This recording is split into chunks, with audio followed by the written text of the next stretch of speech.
हरे कृष्णा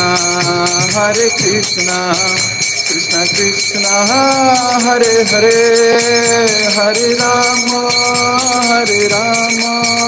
राम राम हरे हरे।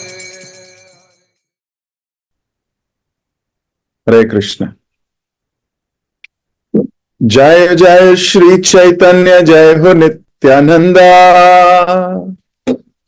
जय अद्वैत चंद्र, जय गौर भक्त वृंदा। जय जय श्री चैतन्य, जय हो नित्यानंदा, जय अद्वैत चंद्र, जय गौर भक्त वृंदा। जय जय श्री चैतन्य, जय हो नित्यानंदा, जय अद्वैत चंद्र, जय गौर भक्त वृंदा। हरे कृष्ण। आप सभी भक्तों का एक बार फिर से बहुत बहुत हार्दिक स्वागत। हम लोग पढ़ रहे हैं श्री चैतन्य भागवत, श्रील वृंदावन दास ठाकुर जी द्वारा रचित एक बड़ा ही अद्भुत, रसीला और ज्ञानप्रद ग्रंथ। कल हमने पढ़ा किस प्रकार जगन्नाथ मिश्र यानी कि निमाई के पिताजी इस संसार को छोड़कर नित्य लीला में प्रविष्ट हो चुके। वो हर वक्त भगवान की, निमाई की दिव्य स्मृति को अपने स्मृति पटल पर रखकर सोचते रहते थे उन्हीं के विषय में। एकमात्र उनके हृदय में निमाई की छवि थी और हर वक्त उन्हीं के प्रति चिंता।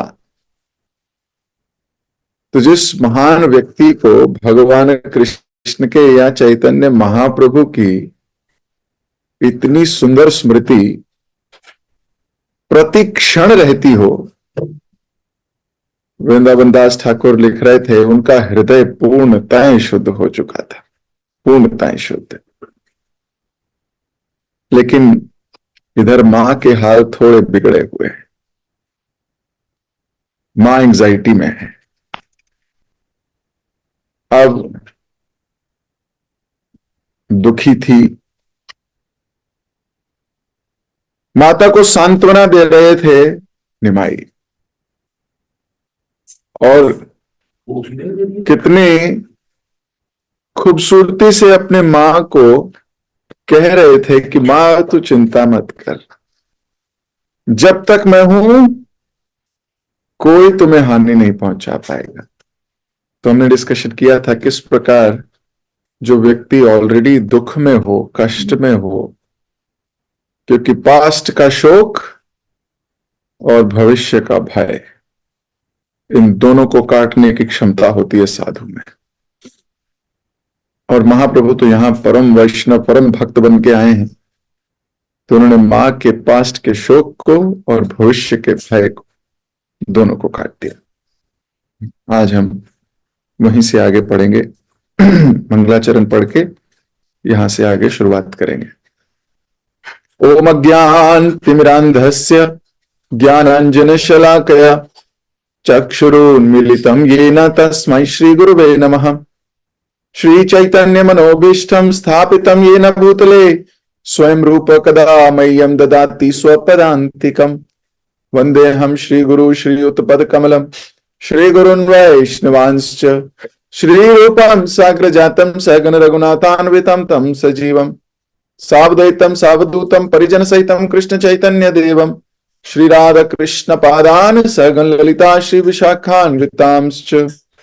हे कृष्ण करुणा सिंधु दीनबंधु जगतपते गोपेश गोपिका कांता राधा कांता नमोस्तुते। तप्त कांचन गौरांगी राधे वृंदावनेश्वरी वृषभानुसुते देवी प्रणमामि हरि प्रिये। वांछा कल्पतरुभ्यश्च कृपा सिंधुभ्य एव च पतितानां पावनेभ्यो वैष्णवेभ्यो नमो नमः। जय श्री कृष्ण चैतन्य प्रभु नित्यानंद श्री अद्वैत गदाधर शिवासदि गौर भक्त वृंद। हरे कृष्ण कृष्ण कृष्ण हरे हरे, हरे राम राम राम हरे हरे।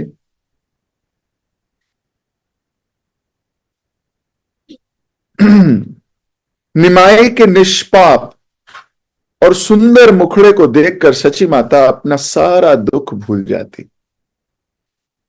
भगवान का तो मुख ही इतना सुंदर है। भगवान के जब कोई दर्शन करता है आंख से, अगर वो दर्शन हृदय से कर ले, आंख छोड़ हृदय से दर्शन कर ले, तो सारे शोक, सारे भय, सब कुछ गायब हो जाता है। भगवान जब किसी पर दृष्टिपात करते हैं तो वो निर्जीव व्यक्ति भी सजीव हो जाता है। जब कृष्ण देख लें एक बार अपने भक्त को अपने सामने खड़ा हुआ, हम क्या दर्शन करेंगे भगवान के। हमारे को तो दर्शन करने का ना भाव है ना आव है। हमें तो ये भी नहीं पता कि दर्शन करते वक्त सोचना क्या है। हमें तो ये भी नहीं पता कि दर्शन करें तो करें कैसे। ना कोई भाव हृदय में उमड़ता है, ना कुछ, पत्थर जैसा हृदय है।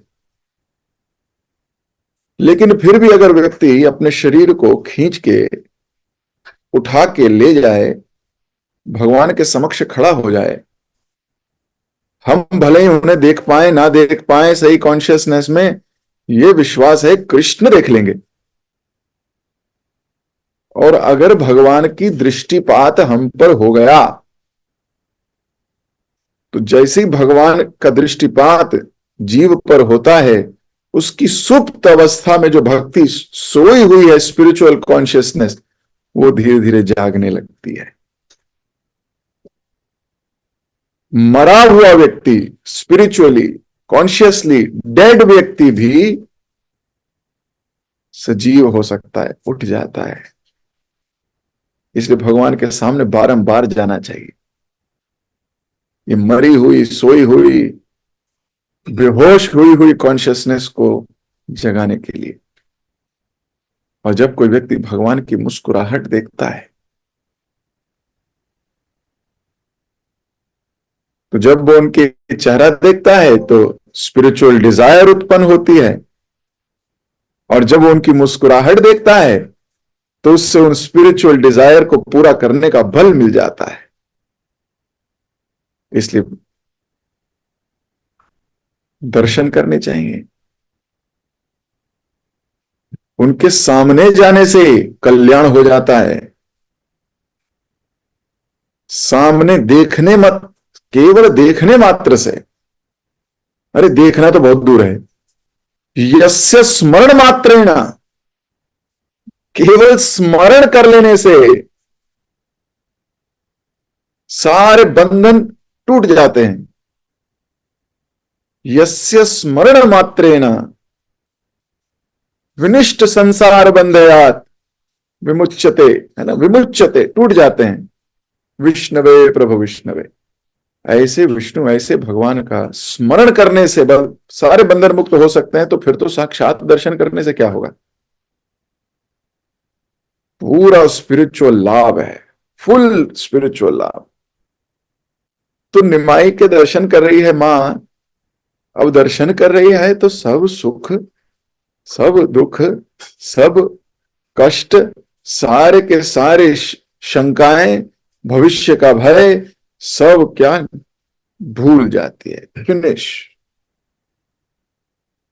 उसकी उपस्थिति में उन्हें भला क्या निराशा थी।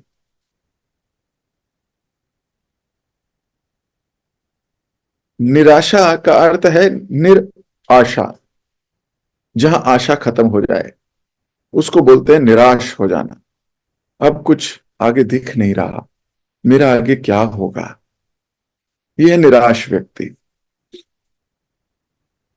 जिसको आगे भविष्य में कोई होप, कोई आशा नहीं दिख रही, निराशा। लेकिन भगवान की उपस्थिति में कोई नेगेटिविटी, कोई निराशा ठहर ही नहीं सकती। कृष्ण सूर्यस्म माया भय अंधकार, जहां रहे कृष्ण तहां नहीं मायार अधिकार। कृष्ण तो सूर्य हैं और जो ये माया है ये अंधकार है। अंधकार को अपने जीवन से कैसे बाहर निकालो? अगर एक कमरे में बड़ा अंधेरा पड़ा है, क्या करो, कैसे निकालोगे इस अंधेरे को बाहर? एक तरीका है, बाल्टी ले आओ, उस बाल्टी में अंधेरा भरो और खिड़की से बाहर फेंको। बोले क्या कर रहे हो? बोले अंधेरा खत्म कर दूंगी आज, इस कमरे का सारा अंधेरा बाल्टी में भर भर के बाहर फेंक दूंगी। तो क्या अंधेरा जाएगा? नहीं जाएगा। अंधेरा भर के बाहर नहीं फेंका जा सकता।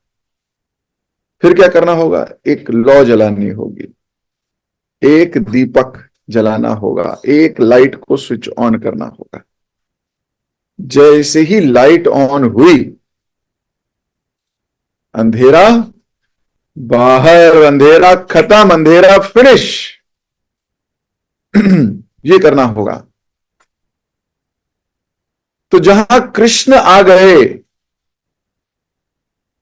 जहां पर कृष्ण सूर्यस्म, जहां कृष्ण आ गए, सूर्य के समान है कृष्ण, वहां अंधेरा टिक नहीं सकता, अपने आप भाग जाएगा। तो ये जो निराशा रूपी अंधेरा है, इसको भगाने का कोई और स्तोत्र नहीं है। आप जितनी मर्जी दवाइयां खा लीजिए, जितनी मर्जी आप कुछ भी कर लीजिए, ये अंधेरा नहीं जाने वाला। ये अंधेरा तो कृष्ण की प्रेजेंस में ही जाएगा। ये तो भगवान को अपने जीवन में लाने से ही जाएगा। तो जब कोई भगवान को अपने जीवन में लाता है, कैसे? वैष्णव को जब जीवन में आने देता है। हम कृष्ण को अपने जीवन में नहीं ला सकते जब तक वैष्णव हमारे जीवन में नहीं हो। क्यों? गोविंद कहां रहते हैं? कृष्ण कहां रहते हैं? वैष्णवों के हृदय में। तो हमारे हृदय सदा गोविंद विश्राम। गोविंद रहते कहां है? वैष्णवों के हृदय में रहते हैं। तो जब तक वैष्णव ही नहीं आएंगे जीवन में, तब तक कृष्ण कहां से आ जाएंगे? ये भ्रम है। शास्त्र बोलते हैं कनिष्ठ अधिकारी है, सबसे नीचे। अगर कोई बोले भगवान मेरे, और वो वैष्णवों को ना माने, सबसे निम्न श्रेणी है। तो हमारे जीवन में हमारे गुरु का कितना हमारा उनसे संबंध है, वही एग्जैक्ट संबंध आपका कृष्ण से है। जितना संबंध आपका अपने गुरु से है, उतना ही संबंध आपका कृष्ण से है। ऐसे समझिए, ये मैं नहीं कह रहा, शास्त्रवाणी है।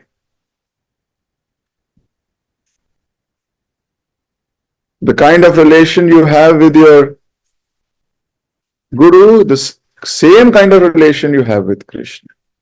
तो अगर हमारा गुरु के साथ ही संबंध नहीं है, तो हमारा भगवान के साथ क्या संबंध है? तो अगर हम किसी वैष्णव को ही अपने जीवन में आने नहीं देते, तो हम भगवान को कहां से लाएंगे जीवन में? और जब भगवान का आगमन होगा जीवन में, तो सारा अंधेरा, सारी निराशा चली जाएगी। जब भगवान का जन्म हुआ, भगवान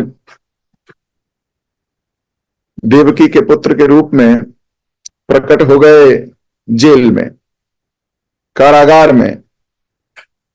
अब जेल अच्छी जगह है? नहीं। लग्जरी वाली प्लेस है? नहीं। कष्टों की जगह है? हाँ। नेगेटिव प्लेस है। हाँ, इतनी नेगेटिविटी से भरी हुई वो जगह है। क्यों है? 7 नवजात शिशुओं का वध हुआ है उसी जगह पे, जहां वसुदेव जी और देवकी जी की जेल है, जहां उनको कंस ने कैद कर रखा है। वहीं पर जब जब पुत्र होता था, एक शिला से पटक कर उन बच्चों को खोल देता था, फोड़ देता था कंस। जिनकी आंखों के सामने उनके अपने बच्चों को फोड़ दिया जाता हो, खोल दिया जाता हो, मार दिया जाता हो, वो क्या पॉजिटिव जगह होगी? नेगेटिविटी से भरी हुई जगह है। ना एक भी दीपक है, अंधेरा, घुप अंधेरा। हाथ में बेड़ियां, पैरों में बेड़ियां, बाहर सिपाहियों का पहरा। रोशनी की एक किरण भी नहीं है। इससे ज्यादा नेगेटिव क्या होगा किसी के जीवन में? किसी का पुत्र उसके सामने सामने चला जाए, ये बहुत भीषण दर्द है। लेकिन यहां तो साथ साथ पैदा होते ही मार दिए। और नेचुरली मृत्यु हो तो फिर भी चलो थोड़ा सा सुकून, सुकून तो फिर भी नहीं, लेकिन फिर भी चलो, कुदरत की बात है। लेकिन अगर जान बुझ के वध किया जाए, जान बुझ के मार दिया जाए, हष्ट पुष्ट व्यक्ति को सामने फोड़ दिया जाए, सामने खत्म कर दिया जाए, कितने बड़े दुख की बात है। जब जब उस शिला की तरफ देखते होंगे नंद बाबा, सॉरी, वसुदेव जी और देवकी, क्या स्मरण आता होगा? हमारे जीवन में हर लोकेशन की हमारे पास कोई मेमोरी फोटो खिंची हुई है, ठीक बात है। जब कोई लोकेशन दिखती है जहां आपने पहले कोई लीला रची है या पहले आपके साथ कुछ गड़बड़ हुई है, आपको याद आ जाता है कि इस जगह पर मेरा चालान कटा था, इसी रेड लाइट पर, इसी जगह पर मेरे को मेरा मित्र मिला था। आपसे पूछा जाए आपकी शादी कहां हुई है, तो आप बता दोगे अरे वो वाले ऑडिटोरियम में हुई है, अरे वहां हुई है। अब जब आप उस जगह से निकलोगे, आप कहोगे अरे यही मेरा विवाह हुआ था। सच्ची बात है। लोकेशन आपको मेमोरी देके के जाती है।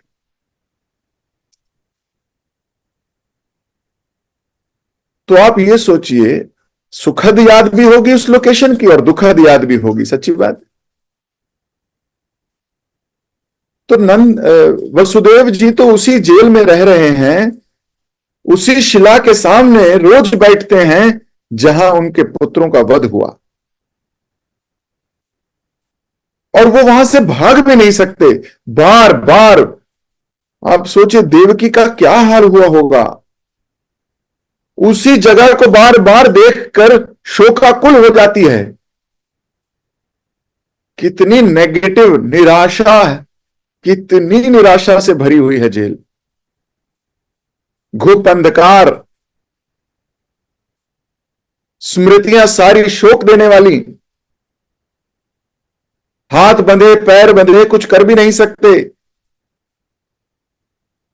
कितनी नेगेटिव जिंदगी है। इससे ज्यादा नेगेटिव जिंदगी तो मुझे नहीं लगता कि जितने श्रोता सुन रहे हो किसी की हो, और ना ही कभी हो। लेकिन उस नेगेटिव जिंदगी में भी जब कृष्ण आए और भगवान ने आके वसुदेव जी को कहा कि मुझे उठाओ और मुझे नंद भवन में छोड़ाओ, गोकुल ले जाओ, ऐसी नेगेटिव परिस्थिति में वसुदेव जी कहने लगे कि मैं कैसे ले जाऊं, यहां बहुत नेगेटिविटी है, मैं नहीं ले जा सकता, मेरे हाथ बंधे हैं, बाहर पहरा दे रहे हैं लोग, मैं ऐसा नहीं कर पाऊंगा। जब व्यक्ति नेगेटिव परिस्थिति से गुजर रहा होता है तो उससे कुछ होता भी नहीं, उसकी सोच में ही निराशा झलकती है, वो सोच ही नेगेटिव हो जाती है। उसको लगता है ऐसा होगा नहीं, उसको लगता है मैं कर नहीं पाऊंगा, उसे मुझसे होगा नहीं। एक्चुअली में परिस्थिति, कंडीशंस ऐसी हुई हैं जिसकी वजह से उसकी आशा चली गई है। लेकिन भगवान ने क्या कहा? भगवान ने कहा, वसुदेव, हे पिताजी, निराश ना होइए, मुझे उठाइए तो, मुझे केवल उठाओ तो, दूर से बात मत करो, मुझे उठाओ। भगवान संदेश दे रहे हैं, चाहे कैसी भी नेगेटिविटी हो, कैसी भी धारणाएं हो, कैसे भी विचार हो, कुछ भी चल रहा हो, कृष्ण को उठाओ तो, भगवान के साथ संपर्क तो स्थापित करो। और जैसे ही वसुदेव जी ने उन्हें उठाया, बेड़ियां खुल गईं, सिपाही सो गए, दरवाजे खुल गए, अलौकिक रोशनी हो गई, सारी निराशा, सारी नेगेटिविटी समाप्त। अरे कोई कृष्ण को उठाओ तो। हम दूर से कब तक आवाजें देंगे? अरे भगवान के संपर्क में तो आओ। नेगेटिविटी नेगेटिविटी नेगेटिविटी कह के रोने का कोई अभिप्राय नहीं। भगवान को अपने जीवन में आने दीजिए, सारी निराशाएं खत्म हो जाएंगी। यहां सची देवी की सारी निराशा खत्म हो गई। गौर सुंदर से जो संपर्क है, गौर सुंदर के जो दर्शन हो रहे हैं, गौर सुंदर की जो पर्सनल प्रेजेंस मिल रही है, गौर सुंदर का जो सानिध्य मिल रहा है, गौर सुंदर सामने खड़े हैं, फिर कैसी निराशा, कैसी निराशा? पॉसिबल नहीं है। व्यक्ति निराश हो ही नहीं सकता अगर वो वास्तविकता से भक्ति में जुड़ा है तो। निराशा तो अभक्त की निशानी है, भक्त की नहीं। भक्त के पास चाहे कुछ भी ना हो, कुछ भी ना हो, लेकिन भगवान से मिलने की आशा उसकी निरंतर बनी रहती है। तो भक्त हर वक्त आशावादी है, पॉजिटिव है। वो भविष्य को भय के रूप में नहीं देखता। उसको मालूम है कि उस पार कृष्ण मिलने वाले हैं, इसलिए वो मृत्यु को भी भयभीत होकर नहीं देखता। अभयम सत्व संशुद्धि, अभय हो जाता है। देवी गुण है, देवी संस्कार हैं। अभय तो केवल भगवान की उपस्थिति से वो बहुत पॉजिटिव हो गई सची माता। उधर देवकी भी हो गई थी, वसुदेव जी भी हो गए थे। तो चाहे कैसी भी परिस्थिति हो, भगवान के नाम का सहारा लीजिए। भगवान में और भगवान के नाम में भी कोई अंतर नहीं है। आपको चाहे जिंदगी में कितनी ही निराशा क्यों ना हो, परिस्थितियां कितनी ही हावी होने का प्रयास क्यों ना करें, भगवान के नाम में, भगवान में कोई अंतर नहीं है। इसलिए नाम को पकड़ के रखिए, भगवान के नाम को पकड़ के रखिए। भगवान के नाम के संपर्क में आते ही अगर आपने सही से लिया तो आपकी सारी निराशा जाती रहेगी। भविष्य बहुत उज्जवल है, बहुत उज्जवल। तो उनकी उपस्थिति में उन्हें भला क्या निराशा थी। निमाई द्वारा उद्धार किए जाने पर सची माता ने शाश्वत, दिव्य तथा आनंदमय शरीर प्राप्त किया। सची माता के घर में दिखने वाली दरिद्रता केवल बाहरी थी, क्योंकि उनके घर में समस्त ऐश्वर्य के स्वामी साक्षात वैकुंठपति पुत्र के रूप में उपस्थित थे। तो बाहरी दृष्टि से तो दरिद्रता दिखाई देती थी, लेकिन कोई दरिद्रता है नहीं। वैकुंठपति, वैकुंठनाथ स्वयं उनके घर में विराजमान है। यदि निमाई कुछ भी मांगता तो वह इस बात का विचार नहीं करती कि वस्तु घर में है या नहीं। और यदि उसकी हट पूरी नहीं होती तो किसी के लिए भी उसके क्रोध से बचना कठिन था। उसे जो दिखाई देता वह तोड़ने फोड़ने लगते। विचार नहीं करता कि इसमें उसी की हानि है, परंतु फिर भी गहन स्नेहवश सची माता हर इच्छा पूरी करने का प्रयास करती। तो घर में चाहे कुछ है या नहीं, इस पे कोई विचार नहीं हो रहा। ये नन्हा बालक निमाई कुछ भी मांग ले, मां उसको पूरा करने के लिए पूरा प्रयास करती। एक दिन गंगा स्नान के लिए जाते समय निमाई ने सची माता से तेल, आंवला और कुछ अन्य वस्तुएं मांगी। उसने कहा, मां, मैं गंगा पूजा करना चाहता हूं, कृपया मुझे फूलों की अच्छी माला और थोड़ा घिसा हुआ चंदन दे दो। सची माता ने कहा, निमाई, कुछ क्षण ठहर जा, मैं बाजार से तुरंत माला ले आती हूं। यह सुनते ही निमाई शिवजी के समान क्रोधित होकर तांडव करने लगे। तुरंत माला न मिलने पर वह बुरी तरह उद्विग्न हो गए। क्रुद्ध होकर गंगा जल से भरे सारे घड़े फोड़ डाले। फिर हाथ में डंडा लेकर उसने अन्य सभी मटके एवं जो कुछ भी दिखाई दिया तोड़ दिया।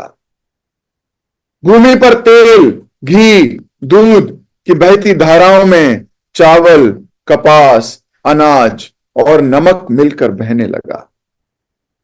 सची माता ने कुछ सूखे व्यंजनों को भी कपड़े में बांधकर छत से लटकाया हुआ था, परंतु निमाई ने उन्हें भी खींच खींच कर यहां तहां बिखरा दिया।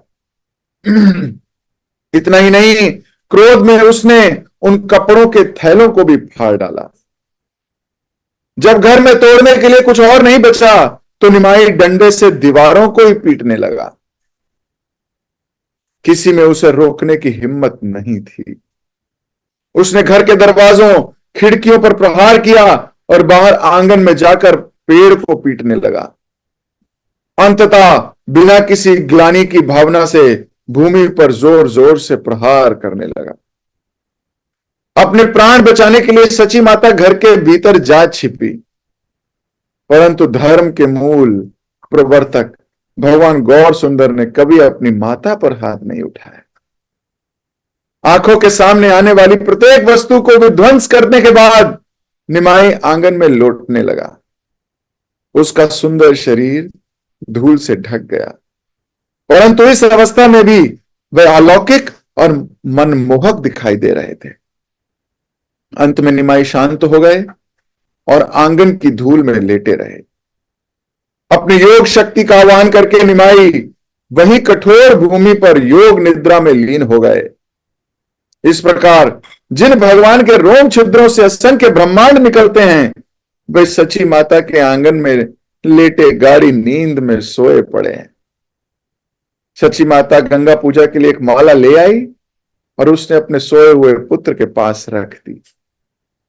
सची माता ने निमाई की दिव्य देह से धूल मिट्टी साफ की और उसे उठाते हुए कहा, निमाई, उठ जा, ये माला ले और जा गंगा पूजा करा, और जो कुछ भी हुआ अच्छा ही हुआ। मुझे लगता है तेरी तोड़ फोड़ करने से आज घर में बैठा सब अमंगल भाग गया होगा। देखिए कितनी पॉजिटिविटी है। इधर मां ये भी कह सकती थी कि 2 मिनट पेशेंस नहीं है तेरी, मुंह से निकलते चीज चाहिए, अभी मुंह से निकला ही है मुझे माला दे दो, और तुम्हें तुरंत चाहिए। ये कौन सा शिष्टाचार है? और यही नहीं, वो बच्चा पागलों की तरह होके पूरा घर तोड़ दिया, और फिर भी मां की पॉजिटिविटी देखो। वो कह रही है मानो मटके नहीं टूटे हो, अमंगल टूट गया। अच्छा हुआ जो तूने ये सब तोड़ दिया। कितनी पॉजिटिविटी है। आपके घर में मान लो ऐसा हो, क्या करोगे? आपका बच्चा किसी चीज को लेके बोले अभी चाहिए, मुझे अभी चाहिए, मुझे अभी चाहिए, क्या करोगे? पहले तो बस चलेगा तो बोलेंगे अपने गाल ला जाता इधर, कान भी दे दे। और जो धनाधन धनाधन धनाधन,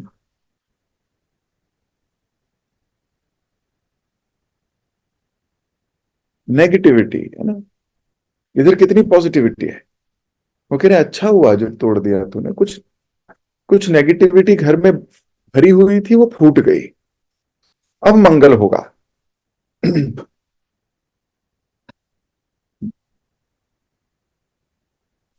जिसके घर में स्वयं गौर सुंदर हो, उसके घर में नेगेटिविटी की कोई जगह नहीं। और भगवान जो करते हैं उसके पीछे कोई दिव्य रहस्य होता है। हम जो करते हैं उसके पीछे कोई रहस्य पहस्य नहीं। हम जो करते हैं उसके पीछे मोड होता है, रजोगुण तमोगुण या सतोगुण का।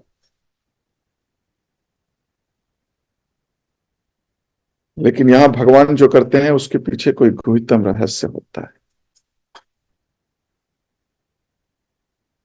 श्री गौर सुंदर उठे और गंगा स्नान के लिए चल दिए। मन ही मन उन्हें अपने किए पर लज्जा आ रही थी। उस दौरान सची माता ने घर को साफ किया और रसोई बनाने की तैयारी करने लगी। यद्यपि निमाई की शरारत से घर की इतनी हानि हुई थी, परंतु फिर भी सची माता के मन में जरा सा भी खेद ना था।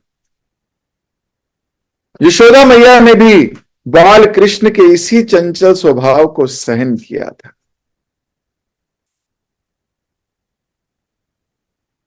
भगवान अपने भक्तों के जीवन में जो परिस्थिति लाते हैं उनको कुछ सिखाने के लिए लाते हैं,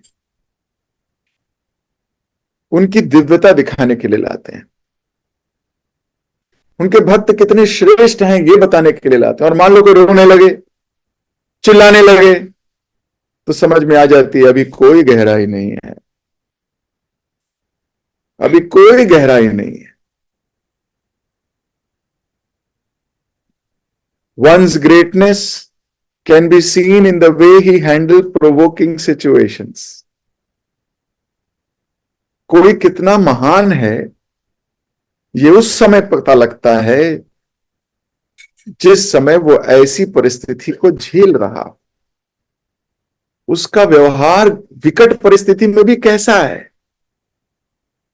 जो मारने लगता है, डांटने लगता है, रोने लगता है, इसका मतलब अभी कोई भक्ति अभी रची नहीं अंदर, अभी केवल ज्ञान के पटल पर है, हृदय तक नहीं पहुंची भक्ति, ज्ञान तक है बस।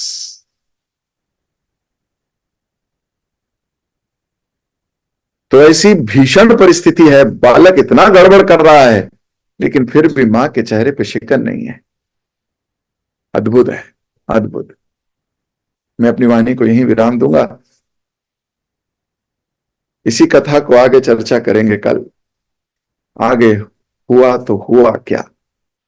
जगत गुरु श्रील प्रभुपाद जी की जय, श्रील वृंदावन दास ठाकुर की जय, श्री चैतन्य भागवत की जय, आप सभी उपस्थित भक्तों की जय।